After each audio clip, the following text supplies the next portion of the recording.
പ്രിയ പ്രേക്ഷകർക്ക് ഇൻഫിനിറ്റി സ്റ്റോറീസിൻ്റെ പുതിയൊരു വീഡിയോയിലേക്ക് സ്വാഗതം. ദാരിദ്ര്യത്തിൻ്റെ പടുക്കുഴിയിൽ നിന്നും സമ്പന്നതയിലേക്ക് ഉയർത്തപ്പെടുകയാണ് കുറച്ച് നക്ഷത്രജാതകർ. ജീവിതത്തിലെ സ്വന്തം വരുമാനം എന്തെന്ന് തിരിച്ചറിഞ്ഞുകൊണ്ട് അതനുസരിച്ച് ജീവിക്കാൻ ഇവർക്ക് ഇനി അങ്ങോട്ട് സാധിക്കും. ഒരുപാട് നന്മകളും വരും ദിവസങ്ങളിൽ ഈ നക്ഷത്രജാതകരെ കാത്തിരിക്കുന്നുണ്ട്. ഇതേക്കുറിച്ചൊക്കെ വളരെ വിശദമായിട്ട് തന്നെ ഇൻഫിനിറ്റി സ്റ്റോറീസ് ഈ വീഡിയോയിലൂടെ നിങ്ങൾക്കായിട്ടൊന്ന് പങ്കുവെക്കുന്നു. വീഡിയോയിലേക്ക് കടക്കും മുമ്പ് എൻ്റെ പ്രിയ പ്രേക്ഷകരെ, നിങ്ങൾ ഇതുവരെ എൻ്റെ ചാനൽ സബ്സ്ക്രൈബ് ചെയ്തിട്ടില്ലെങ്കിൽ ദയവായിട്ട് എൻ്റെ ചാനൽ ഒന്ന് സബ്സ്ക്രൈബ് ചെയ്യുക. അതോടൊപ്പം തന്നെ എൻ്റെ പുതിയ വീഡിയോകളൊക്കെ നിങ്ങൾക്ക് നോട്ടിഫിക്കേഷനായിട്ട് ലഭിക്കാൻ വേണ്ടിയിട്ട് ബെൽ ഐക്കൺ കൂടി ഒന്ന് പ്രസ് ചെയ്യണം. വീഡിയോ കണ്ടതിന് ശേഷം നിങ്ങളുടെ വിലയേറിയ അഭിപ്രായങ്ങൾ കമൻറ്റ് ബോക്സിൽ ഒന്ന് രേഖപ്പെടുത്താനും വീഡിയോ ലൈക്ക് ചെയ്യാനും മറക്കാതെ ഇരിക്കുക. എല്ലാവർക്കും ഈ വീഡിയോയിലേക്ക് ഒരിക്കൽ കൂടി സ്വാഗതം. നമുക്കാദ്യം തന്നെ പറയണം, മകയിരം നക്ഷത്രജാതകർക്ക് നല്ല കാലം തുടങ്ങുകയാണ്. വരും ദിവസങ്ങളിൽ ചിലവുകളൊക്കെ നിയന്ത്രിച്ചുകൊണ്ട് വരുമാനത്തിനൊത്ത് മുന്നോട്ടു പോകാനും കുറച്ച് സമ്പത്ത് സേവ് ചെയ്യാനും സാധിക്കുന്ന ദിവസങ്ങളാണ് വരുന്നത്. മനസ്വസ്ഥത വർദ്ധിച്ചു വരുന്ന എല്ലാ സാഹചര്യങ്ങളും കാണുന്നുണ്ട്. തൊഴിൽ രംഗം മെച്ചപ്പെടുന്നതാണ് ഏറ്റവും ആശ്വാസകരമായിട്ടുള്ള കാര്യം. തൊഴിലിൽ നിന്നുള്ള വരുമാനം വർദ്ധിക്കുകയും ചെയ്യും. കാര്യസാധ്യങ്ങളും ഉണ്ടാകും. ചില വിശേഷ ഭാഗ്യ അനുഭവങ്ങൾക്കും ഇടയുണ്ട്. ഭൂമിയിൽ നിന്നുള്ള വരുമാനം വർദ്ധിക്കും. ദാമ്പത്യ സുഖം ഉണ്ടാകും. കമിതാക്കളുടെ വിവാഹം നടക്കും. നല്ല കർമ്മങ്ങൾക്കായിട്ട് പണം ചിലവഴിക്കും. അതുപോലെ തന്നെ ധനകാര്യ പ്രവർത്തനങ്ങൾ കൂടുതൽ ഭംഗിയായിട്ട് നടത്താൻ ശ്രദ്ധിക്കണം. പൊതുവെ സുഖ അനുഭവങ്ങൾ ഉണ്ടാകും. നെഞ്ചിനകത്തുണ്ടാകുന്ന അസുഖങ്ങൾ ഈ കാലഘട്ടത്തിൽ ശ്രദ്ധിക്കണം. നിർബന്ധ ബുദ്ധി പ്രകടമാക്കാതിരിക്കുക. ക്രൂര ചിന്തകൾ മനസ്സിൽ ഉദിക്കും. ജലമാർഗങ്ങൾ വഴിയുള്ള യാത്രകൾ ശ്രദ്ധിക്കണം. വലിയ ദുഃഖ അനുഭവങ്ങൾ ജീവിതത്തിൽ നിന്ന് വിട്ടൊഴിയും. ബന്ധുജന സഹായം ഉണ്ടാകും. ദോഷനിവാരണത്തിന് ശിവന് മൃത്യുഞ്ജയ മന്ത്രപുഷ്പാഞ്ജലി കഴിപ്പിച്ച് പ്രാർത്ഥിക്കാൻ ശ്രദ്ധിക്കുക. ഇനി തിരുവാതിര നക്ഷത്രജാതകരെ കുറിച്ചൊന്ന് നോക്കാം. ഇവരെ ഏറെ ബുദ്ധിമുട്ടിച്ചുകൊണ്ട് കുടുംബസ്വത്ത് തർക്കവിഷയത്തിൽ കിടക്കുന്നവർക്ക് അത് പരിഹരിക്കാനും ഈ തർക്കവിഷയത്തിൽ വിജയം വരിക്കാനും ഉള്ളൊരു ഭാഗ്യം വരുന്നുണ്ട്. ഈ സ്വത്ത് കൈവരുന്നതോടുകൂടി ഇവർ സാമ്പത്തികമായിട്ട് ഒരുപാട് ഉയരങ്ങളിൽ എത്തും. സന്താനങ്ങൾക്ക് വേണ്ടി ആഗ്രഹിച്ചു കഴിയുന്നവർക്ക് സന്താനം ഉണ്ടാകുന്നതിൻ്റെ ആദ്യ ചലനം ഈ ആഴ്ചയിൽ തന്നെ അറിയാൻ സാധിക്കും.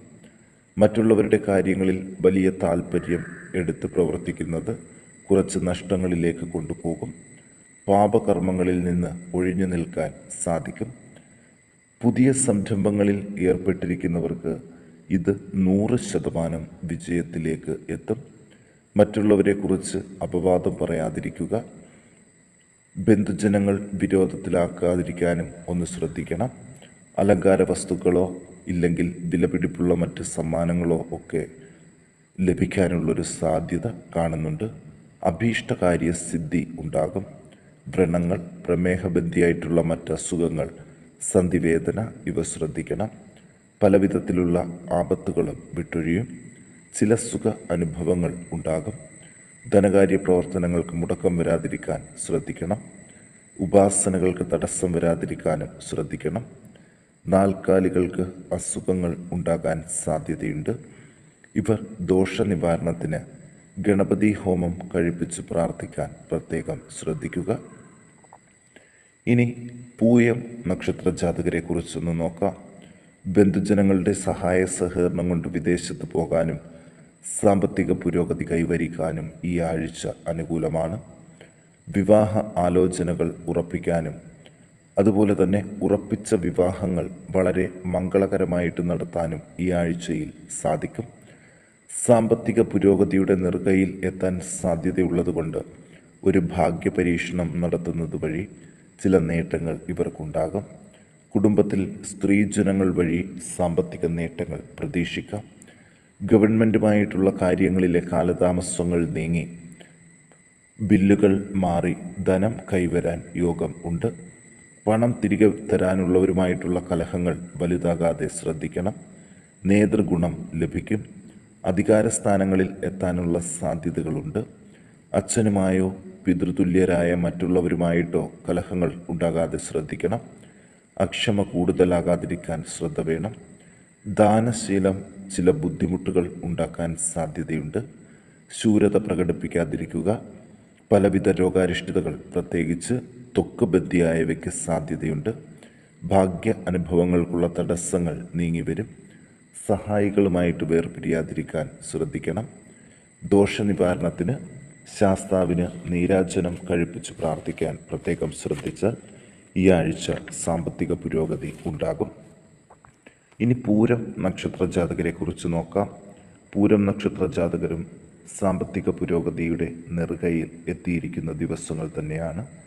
നല്ല അറിവുകൾ നേടാൻ ശ്രമിക്കുന്നവർക്ക് സാഹചര്യം അനുകൂലമാകും. മറ്റുള്ളവരെക്കുറിച്ച് നിന്ദ്യമായി സംസാരിക്കാതിരിക്കാൻ ശ്രമിക്കണം. കാര്യങ്ങൾ പ്രതീക്ഷിക്കുന്നതിലും വേഗത്തിൽ മെച്ചപ്പെടും. നേത്രരോഗം, ഉദരവ്യാധി ഇവ ശ്രദ്ധിക്കണം. കലഹഭയം എപ്പോഴും ഉണ്ടാകാൻ സാധ്യതയുണ്ട്. ശത്രുപീഡകളിൽ നിന്ന് മോചനം ലഭിക്കും. ഭൂമിയുടെ കച്ചവടത്തിൽ ലാഭം നേടാനാകും. ധനപരമായിട്ടുള്ള ബുദ്ധിമുട്ടുകൾ മാറിക്കിട്ടും. ചില ഭാഗ്യ അനുഭവങ്ങൾക്കും ഇടയുണ്ട്. തൊഴിൽ രംഗം പ്രതീക്ഷിക്കുന്നതിലും മെച്ചപ്പെട്ട രീതിയിൽ മുന്നോട്ടു പോകും. ചില ധനനഷ്ടങ്ങളിൽ നിന്ന് രക്ഷപ്പെടാൻ സാധിക്കും. പ്രണയബന്ധം സഫലമാകാനും അതൊരു വിവാഹത്തിൽ എത്തിച്ചേരാനും ഈ ജൂൺ മാസം അനുകൂലമാണ്.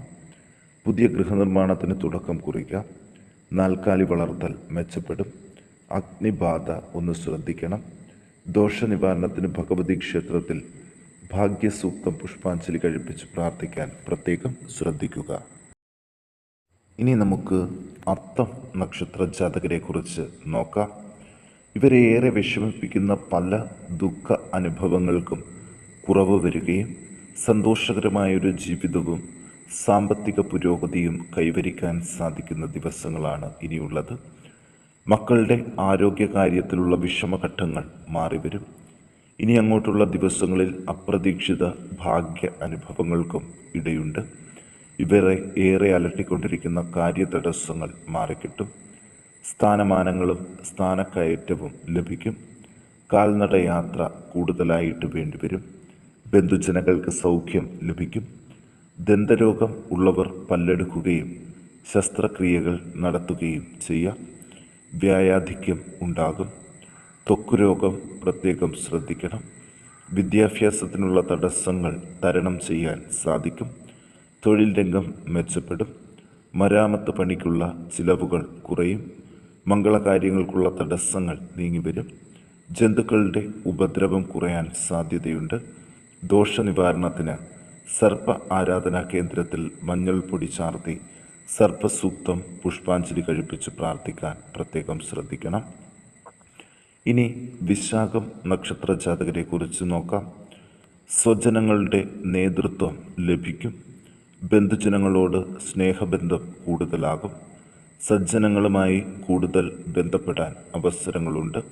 സൽക്കർമ്മങ്ങൾ ചെയ്യാൻ അവസരം ലഭിക്കും. മനസ്വസ്ഥത വർദ്ധിക്കും. മക്കളെ കൊണ്ട് സമാധാനം ലഭിക്കും. മക്കൾക്കുള്ള ദുഃഖ അനുഭവങ്ങൾ മാറിക്കിട്ടും.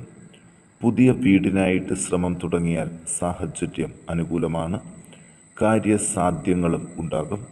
ധനലാഭം ഉണ്ടാകാൻ സാധ്യതയുണ്ട്. കുടുംബജനങ്ങൾക്കും ബന്ധുജനങ്ങൾക്കും അഭിവൃദ്ധി ഉണ്ടാകും. ഉദരവ്യാധി, പനി, ചുമ ഇവ ശ്രദ്ധിക്കണം. രക്തസമ്മർദ്ദത്തിൻ്റെ അനിശ്ചിതാവസ്ഥ സൂക്ഷിക്കണം. ദുർജനങ്ങളുമായിട്ടുള്ള ബന്ധങ്ങൾക്ക് കോട്ടം തട്ടാൻ സാധ്യതയുണ്ട്. അത് ഒഴിവാക്കി വിടാൻ ഈ സമയത്ത് ഏറ്റവും നല്ലത് തന്നെയാണ്. വിവാഹ ആലോചനകൾ സഫലമാകും. പണം കൊടുത്താൽ തിരികെ കിട്ടാൻ യാതൊരു ബുദ്ധിമുട്ടും ഇല്ലാതെ അത് തിരികെ കിട്ടും. ഗവൺമെൻറ്റുമായിട്ടുള്ള കാര്യങ്ങളിലെ പരാജയങ്ങൾ മാറിക്കിട്ടി. ഗവൺമെൻറ്റിൻ്റെ ഭാഗത്തു നിന്ന് ലഭിക്കേണ്ട ധനം വളരെ വേഗത്തിൽ തന്നെ കിട്ടും. ശത്രുക്കളുടെ എതിർപ്പിൻ്റെ ശക്തി കുറയും. പ്രാർത്ഥനകൾക്ക് ഫലം ഇരട്ടിക്കും. ത്വക്കുരോഗം, കഴുത്തിന് മുകളിൽ ഉള്ള അവയവങ്ങളിലെ രോഗപീഠകൾ ഇവ ശ്രദ്ധിക്കേണ്ട സമയമാണ്. ഈ നക്ഷത്ര ജാതകർ ദോഷപരിഹാരങ്ങൾക്കു വേണ്ടി ഭഗവതി ക്ഷേത്രത്തിൽ ദ്വാദശാക്ഷരി മന്ത്ര പുഷ്പാഞ്ജലി കഴിപ്പിച്ച് പ്രാർത്ഥിച്ച് ജീവിത വിജയം നേടാൻ പ്രത്യേകം ശ്രദ്ധിക്കണം.